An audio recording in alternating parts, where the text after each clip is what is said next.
Mas a gente vai continuar falando sobre isso, porque a nossa intenção aqui do BDT é te ajudar aí a eliminar esses riscos, né, na maior parte, e trazer algumas orientações de como você pode ter esse período de julho de forma tranquila com a sua criança em casa. A gente vai voltar a falar com o Sandro Volgan, então.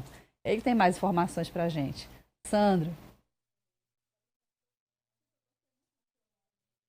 Isso, Dani. Como prometido, estamos de volta ao nosso Bom Dia Tapajós, direto daqui do 4º GBM, 4º Grupamento de Bombeiro Militar, sediado aqui em Santarém, para a gente falar um pouco mais sobre a prevenção e os cuidados que devem ser tomados com as crianças. A gente sabe que esse período de férias, né, a gente acompanhou na matéria a colega aí da Meline, sempre esclarecendo para a gente essa situação, né? Muitas vezes os pais, né, Dani, não conseguem ter a mesma folga que os filhos, coincidir ali nesse período de férias escolares, e os filhos muitas vezes ficam em casa, né? Ficam brincando em casa mesmo, os pais não têm aquele tempo de sair mais com os filhos, e é uma realidade de muitas famílias, né? E as crianças acabam ficando brincando em casa, correndo, né? Caindo, se machucando de alguma forma. Por isso que a gente veio aqui conversar com o primeiro sargento Vanderlei Rego, que está aqui comigo, dar mais detalhes sobre essas ocorrências. Elas são comuns ou não, sargento, de chegar para vocês atenderem aqui? E se forem, fale para a gente um pouco mais sobre que casos que acabam chegando mais para vocês aqui de acidentes domésticos de crianças e adolescentes. Bom dia. Bom dia a Dani, bom dia aos telespectadores da TV Tapajós. A gente já teve muito atendimento nisso. Eu acho que a informação que a gente leva durante esses anos todos já tem minimizado um pouco. Mas ainda acontecem alguns acidentes com crianças. Por exemplo, principalmente com pais, aqueles pais novos, pais de primeira viagem, que ainda não têm uma noção, não têm aquele conhecimento com relação por exemplo, a comprar brinquedos para as crianças que não têm aqueles objetos que soltam, que não tenham bateria, parafusos.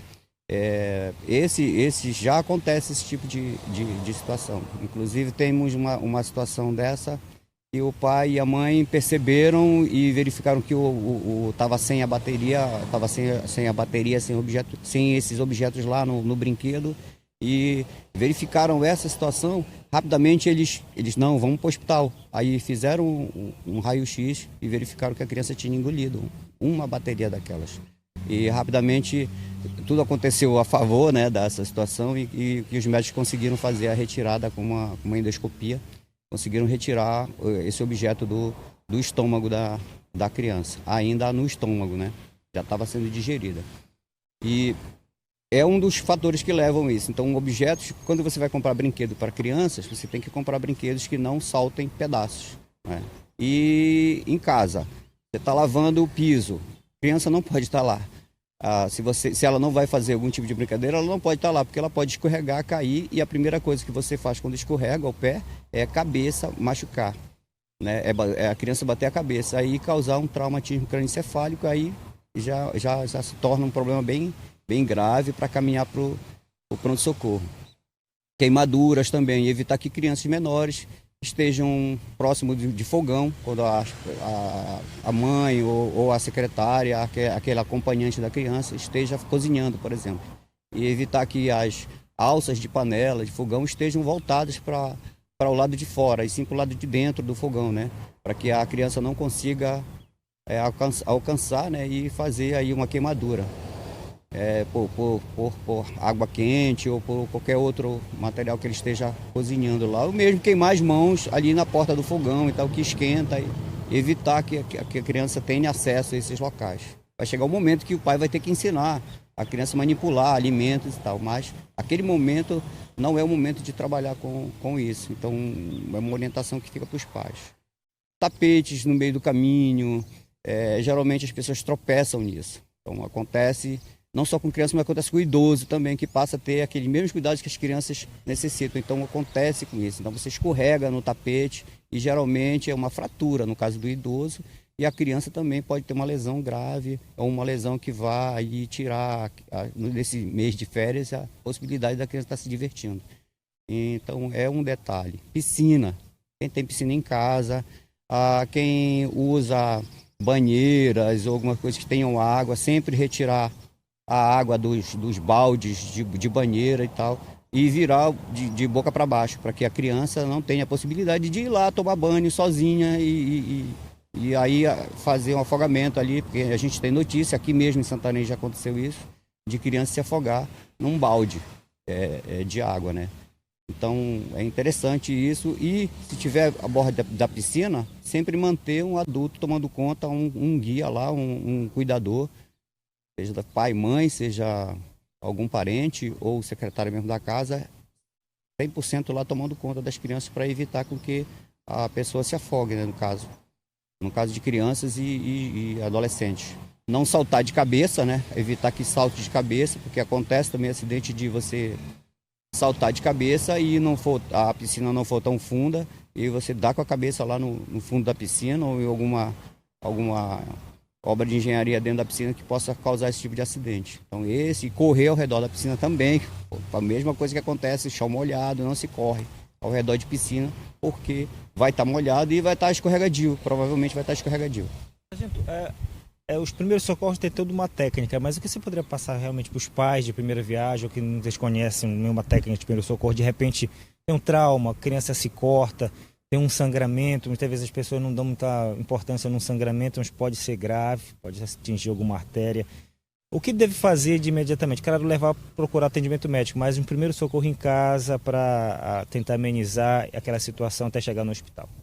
É buscar estancar a hemorragia. Então, hoje se preconiza, quando esse tipo de acidente, de grandes hemorragias, verificar como é que tipo de hemorragia foi, que profundidade tem esse corte, pode ser que ele tenha atingido uma artéria, e aí esse local tem que ser protegido, tem que ser fortemente estancado, colocado algum pano limpo e pressão naquele local. E se a pessoa tiver conhecimento, saber utilizar, se for arterial esse sangramento, é necessário que a pessoa saiba fazer torniquete. Se ela tiver a condição de fazer torniquete, tiver esse conhecimento, tiver orientação pelo telefone que ela estiver ligando, por exemplo, 92, pode ser que a atendente do 92 consiga orientá-la pelo telefone até que a ambulância chegue lá no local, na residência dela, para ela transportar essa criança para o pronto-socorro ou ela mesma transportar. Porque o torniquete é feito no braço e na coxa, são os locais onde pode ser feito, e para esses casos tem que ser feito isso. Grandes hemorragias tem que ser feito até a chegada do hospital, porque você consegue conter o sangramento e consegue fazer com que o médico consiga recuperar essa criança melhor, ter os acessos melhores, facilitar com que essa criança tenha uma sobrevida ali e não morra por hipovolemia, por falta de sangue no sistema circulatório. A gente quer agradecer demais a sua colaboração, queria ficar mais tempo aqui orientando os pais, né? Tem tanta coisa que a gente deve fazer esse alerta, mas devido ao nosso tempo a gente deve encerrar essa conversa com o senhor. Queria agradecer demais pela sua presença e um bom dia de trabalho.